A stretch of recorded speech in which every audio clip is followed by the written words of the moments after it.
नमस्कार दोस्तों। इजरायल और हमास के बीच युद्ध छिड़ा हुआ है। सोशल मीडिया पर कई सारी खबरें इस समय ट्रेंड हो रही है।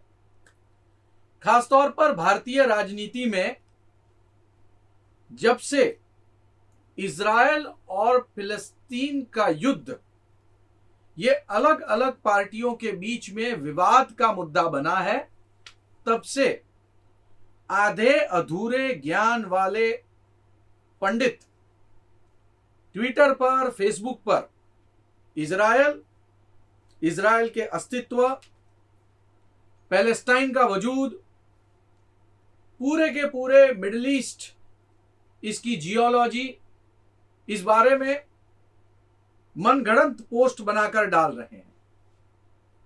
ये सारी पोस्ट से बहुत ज्यादा कंफ्यूजन पैदा होता है। आज हम ये YouTube एपिसोड बना रहे हैं इस पूरे मामले पर चर्चा करने के लिए। हमारे साथ इस शो में एक खास मेहमान है, कैप्टन सिकंदर रिजवी जी। नमस्कार। कैप्टन सिकंदर रिजवी जी किसी इंट्रोडक्शन के मोहताज नहीं है, लेकिन उन्होंने जिस वॉर जोन के बारे में इस समय सबसे ज्यादा चर्चा हो रही है, उस वॉर जोन में बहुत ही लंबा समय बिताया है।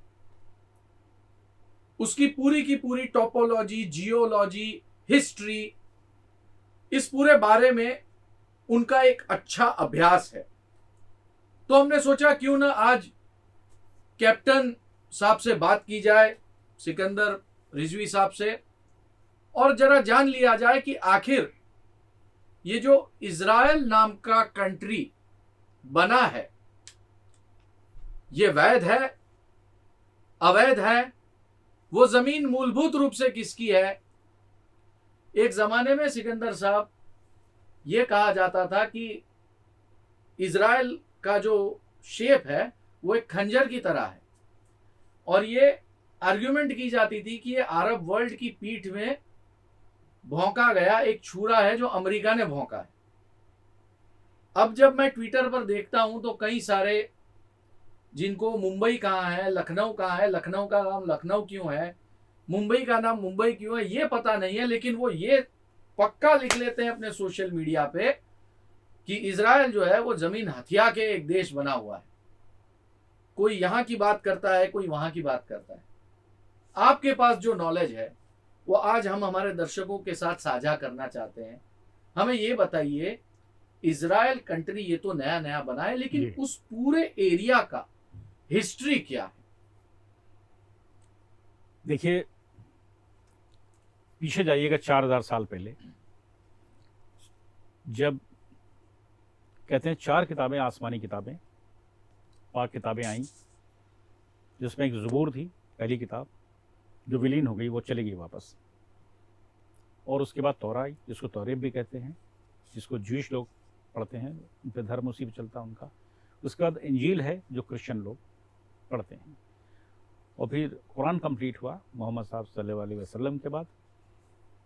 वो एरिया जो है, ख़ास करके यरूशलेम का इलाका है, ये बहुत पुराना है, और ज्यूइश वहाँ पर इस्लाम आने से 2000 साल पहले से रह रहे थे। वो हज़रत इब्राहीम अलैहिस्सलाम को मानने वाले हैं, और ये 1,24,000 पैगम्बर आए हैं, जैसे कि इस्लाम में कहा जाता है भी। उसमें सबसे इम्पॉर्टेंट कह सकते हैं कि आप उसमें, जैसे कि मोहम्मद साहब सल्लल्लाहु अलैहि वसल्लम, ऐसी हज़रत इब्राहीम का भी बहुत बड़ा एक कहते हैं पाक नाम है। वो ज्यूइश भी उनको मानते हैं, और मज़ेदार बात है कि क्रिश्चियन मानते हैं अब्राहम के नाम से, और इस्लाम वाले भी मानते हैं। तो इन पैगम्बरों को तीनों मानते हैं। जैसे उनके बेटे हुए, जिनको जैकब कहते हैं, हज़रत याकूब हुए, उनके बेटे इसहाक हुए, उनके बेटे बनी इज़राइल हुए। तो इनके बच्चों को, जो उनके कहते हैं दादा थे, परदादा कह लीजिए आप हज़रत इब्राहीम के, ये सब यरूशलेम का इलाका है, ये इज़राइल का। और उनकी जो इबादत है ज्यूइश लोगों की, जुडिज़म को मानने वालों की, वो बहुत कुछ जो इस्लाम में नमाज़ पढ़ी जाती है उससे मिलती जुलती है। ये कहिए कि वो सिलसिला तब से चला आ रहा हज़रत इब्राहीम के दौर से। अब जब हम बात करने लगते हैं रिसर्च के ऊपर हम जाते हैं तो भी आपको मिलेगा उनका यरूशलेम के अंदर तब से उनका वजूद था, तब से ये कायनात बनी, तब से भी कह सकते हैं आप। हम चलिए उनके अल्फाज पे ही कह देते हैं कि आदम हवा के टाइम से, आदम एंड हवा के टाइम से बनी हुई। लेकिन ये जगह जिसके लिए झगड़ा चल रहा है, मैं वहाँ पे आ रहा हूँ, कट शॉर्ट कर रहा हूँ, कि वहाँ पर जो झगड़ा चल रहा है वो जगह ज्यूइश लोगों की है, वो पहले से वहाँ पर थे। और रही फ़िलिस्तीन की, कि जैसे कि आता है न्यूज़ में कि साहब फ़िलिस्तीन कहते हैं साहब उन्होंने कब्ज़ा कर लिया करके, और ज्यूइश ना के कब्ज़ा कर लिया, ये सरासर गलत है। हिस्ट्री को तोड़ मरोड़ के पेश किया जा रहा है। किसी आप वर्ल्ड के अंदर ले लिए, कहीं आप ले लीजिए, अगर आप पढ़ते हैं तो आपको पता चलता सच्चाई क्या है। पढ़ने की आदत नहीं है, पढ़ने की आदत नहीं, जाना नहीं चाहते हैं, और कभी कभी ज़िद में नहीं जानना चाहते हैं। नहीं, पढ़ने के लिए तो टाइम लग जाता है। हाँ, तो जैसे मैंने सोचना बताया, पड़ता है। हाँ मैंने जिक्र जब किया कि हज़रत इब्राहिम को लोग मानते हैं, और उनके यहाँ भी अज़ान एक हाथ से होती है। जो इस्लाम में जब इस्लाम आया और जनाब मोहम्मद साहब सल्लल्लाहु अलैहि वसल्लम ने पहली अज़ान हज़रत बिलाल से दिलाई, हबशी थे, एक हाथ कान में लेकर के अज़ान दी थी। वो अज़ान यरूशलेम में पहले से हो रही थी, लेकिन इबादत का तरीका अलग था, उनके सूरे अलग हैं, जैसे कहते हैं श्लोक अलग हैं। वो हज़रत इब्राहिम को, हाशिम को नाम लेकर के अज़ान आज भी होती है वहाँ। 5 वक्त ही वो नमाज़ पढ़ते हैं इजरायली, उनके रिलीजन के हिसाब से बिल्कुल इसी तरह नमाज़ पढ़ते हैं, बस रुकू में नहीं जाते हैं, सीधे सजदे में जाते हैं। सलाम भी फेरते हैं बिल्कुल उसी तरह जैसे कि इस्लाम में है। बहुत कुछ एक जैसा है, जैसे हाँ सिमिलरिटीज़ हैं। जैसे कि वो हलाल खाते हैं, जिसको कोशर कहते हैं, उनके यहाँ खतना होता है, वो इस्लाम में भी है। तो ये चीज़ें उस टाइम से चली आ रही हैं। हज़रत इब्राहिम की संतानें थी वहाँ पर उस एरिया के अंदर, और वो जगह पाक जगह कही गई है।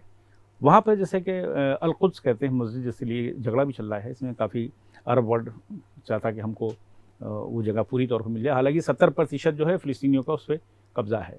अल-कुद्स जो होली प्लेस है, यस। और इजरायली जो हैं वो बाहर दीवार पकड़ के खड़े होते हैं, और जो क्रिश्चियंस हैं वो बाहर रहते हैं, लेकिन अंदर जुमे की नमाज़ पढ़ने जाते हैं। पिछले दफ़े सुना होगा कि बम हम लेके चले गए थे अंदर, तो फौजियों को अंदर जाना पड़ गया था नमाज के टाइम पे। मैं मुखालफत नहीं किसी की कर रहा हूँ, मैं वो बता रहा हूँ जो हिस्ट्री भी है और जो रिलीजियस हिस्ट्री है, क्योंकि कुरान के अंदर 25 बार जिक्र आया है बनी इज़राइल का। जैसे कि हमास के चार्टर के ऊपर है कि साहब हम इज़राइल को नेस्तनाबूद कर देंगे, हम दुनिया के नक्शे से इज़राइल को ख़त्म कर देंगे। ध्यान दीजिएगा मेरे शब्दों को। तो ये गलत है, क्योंकि जब तक कुरान है तब तक बनी इज़राइल के इनके बच्चों का नाम है, उनके पोतों का नाम है जो वहीं के थे। तो जब तक के कुरान में इज़राइल का नाम है तब तक इज़राइल महफूज और ज़िंदा है। अब उसको जोड़ के देख लीजिए कि यहूदी हैं, ये है, ये लड़ाई आज नहीं, ये बरसों से चली आ रही है, 1400 साल पहले भी चलती थी।